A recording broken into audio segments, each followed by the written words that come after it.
Cloud City Cafe was a bustling establishment within walking distance of Charles's house.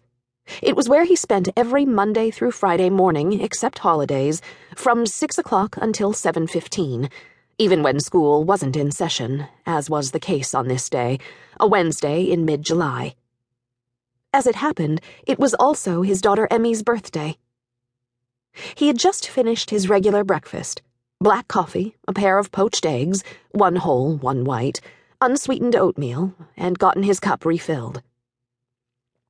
He'd been making his way through the Seattle Times at perhaps a slightly more leisurely pace than usual.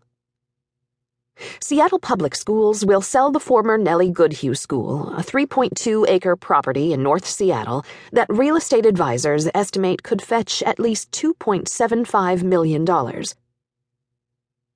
During the summer months, Charles adhered to his workday routines as much as possible, refusing to drift into the never-never land of exotic locales and amorphous time, as did many of his teaching colleagues, sleeping in, socializing on weeknights at trendy downtown bistros, taking spontaneous trips to the beach or the mountains, attending midday street fairs and festivals, going to movie matinees. In short, letting themselves go completely, making it that much harder for them to get back into the swing of things come September. Charles pitied them, really.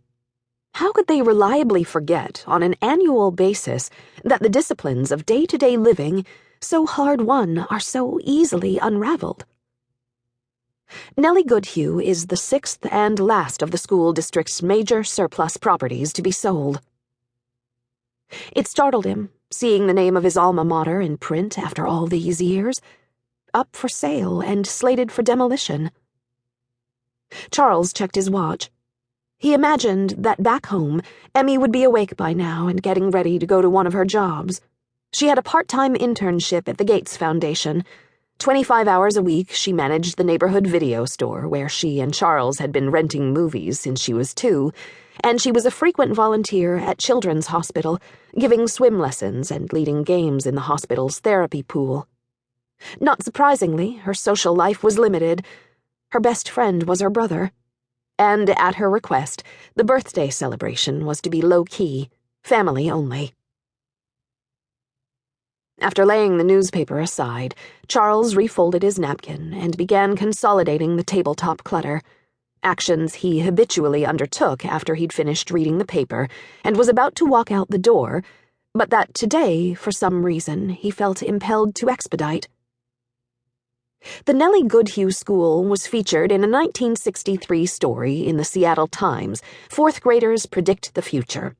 In conjunction with the recent World's Fair, the students of Eloise Braxton's language arts class were asked to reflect on what they thought life would be like in the 21st century. Perhaps if Charles had returned for 5th grade, there would have been an entire unit centered around Miss Goodhue, an innovative syllabus in which reading, writing, and social studies, and maybe even math, science, and art, were all linked to a single remarkable historical figure, a course of study that included screenings of old newsreels, fascinating classroom visits from living descendants, and multiple field trips to the Museum of History and Industry, where an extensive interactive exhibition about Nellie Goodhue's impact on the Pacific Northwest would be on permanent display.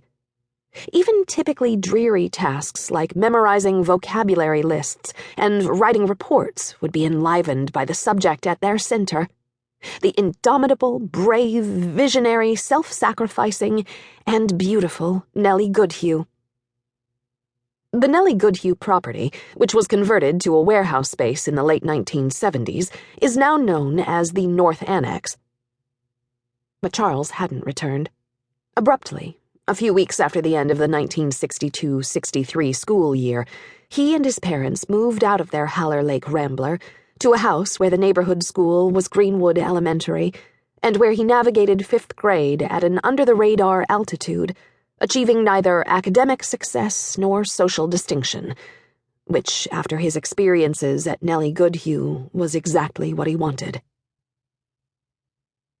The district tried to sell the North Annex 2 years ago, but the soil was contaminated from heating oil leaked from underground storage tanks.